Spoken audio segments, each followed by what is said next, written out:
Hello बच्चों, let us read the question. The x and y component of vector A are 4 meter and 6 meter respectively. The x and y component of vector A plus B are 10 meter and 9 meter respectively.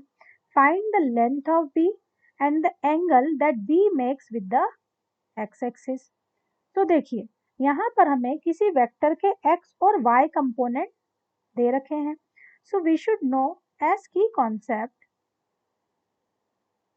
any vector, suppose vector A can be written with its x and y component in the format of suppose ax I cap plus ay j cap. Means अगर vector A है तो उसका x component of A multiplied with unit vector along x axis and y component of A along unit vector along j y axis. ठीक है, तो अब हमें क्या गिवन है? तो over here x and y component of vector A. So vector A can be written as ax I cap plus ay j cap. हमें given है कि जो कंपोनेंट है x के अलॉन्ग वो 4 मीटर है और y के अलॉन्ग जो है वो है 6 मीटर. सो ax जो है हमारा 4 मीटर दिया है एंड ay जो है हमारा 6 मीटर दिया है. सो 6 इंटू जे कैप हो गया. Now suppose b is an another vector, तो b को भी x और y कंपोनेंट में हम लिख सकते हैं bx I cap plus by j cap. Okay, now if we want to find the sum of these vectors, so this will become vector a plus b will be equal to ax I cap plus ay j cap, that will be added to bx I cap plus by j cap. Correct.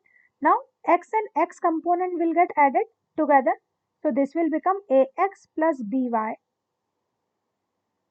ax plus bx bx I cap plus ay plus by j cap. ठीक है, तो किसी दो vector को add किस तरह से करेंगे कि x और x कंपोनेंट ऐड हो जाएंगे और y कंपोनेंट. तो नाउ व्हाट विल गेट, हमें मिलेगा x a प्लस b. अब ये जो वेक्टर होगा, सपोज इसे r रिजल्टेंट वेक्टर से हम शो करेंगे, so this will become r is equals to ax plus bx I cap plus ay plus by j cap. और जो रिजल्टेंट वेक्टर होगा उसे भी हम कंपोनेंट में स्प्लिट कर सकते हैं. तो हम कह सकते हैं कि जो रिजल्टेंट वेक्टर r होगा वो भी x कंपोनेंट होगा उसका भी और y कंपोनेंट भी होगा. तो उसे भी हम लिख सकते हैं rxi plus ry j cap will be equal to now ax और ay हमारे पास है. So ax I can write 4 plus bx I cap and ay component is 6 plus by j cap. अगर हम कंपेयर करें, है ना, रिजल्टेंट से कंपेयर करें, so rx will be compare with 4 plus bx and ry will be compare with 6 plus by. Now rx is also given. उन्होंने बोला the x and y component के जो a प्लस b है वो है 10 meter and 9 meter respectively. So a plus b resultant develop कर रहे हैं, तो रिजल्टेंट का जो x कंपोनेंट है वो है हमारा 10 is equals to 4 plus bx.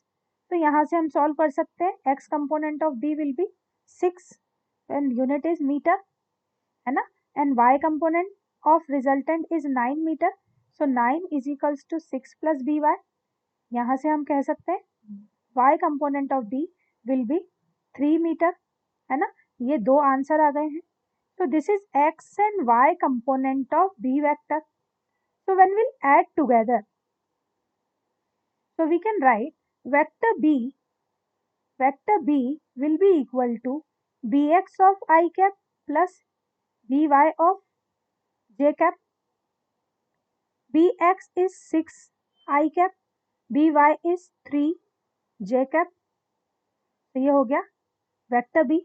अब हमें चाहिए vector b and the angle that b makes with x axis. ठीक है, सो बी जो है एक्स एक्सिस के साथ कितना एंगल बनाता है, उसके लिए हमें एक्स कंपोनेंट, ठीक है, एक्स कंपोनेंट और मैग्नीट्यूड ऑफ रिजल्टेंट चाहिए। तो हम फाइंड कर लेते हैं, mod of B is equals to root of 6 square plus 3 square, that will be 36 plus 9, that will give us 45, or we can write like 3 root 5, ठीक है।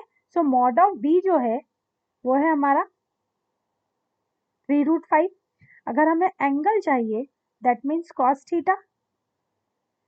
Theta will be vector B divide by mod of B. यहाँ पर vector B की value हम कोई भी एक component ले सकते हैं, तो suppose 6 divide by 3 root 5, so the answer will be 2 by root 5. So theta is cos inverse 2 by root 5. इसे मैं यहाँ ऊपर लिख देती हूँ, theta is equals to cos inverse 2 by root 5. This will be our final answer. तो ये हमारा एंगल है जो बी किसके साथ बना रहा है, एक्स एक्सिस के साथ। Okay, I hope this is clear to you. Thank you बच्चों।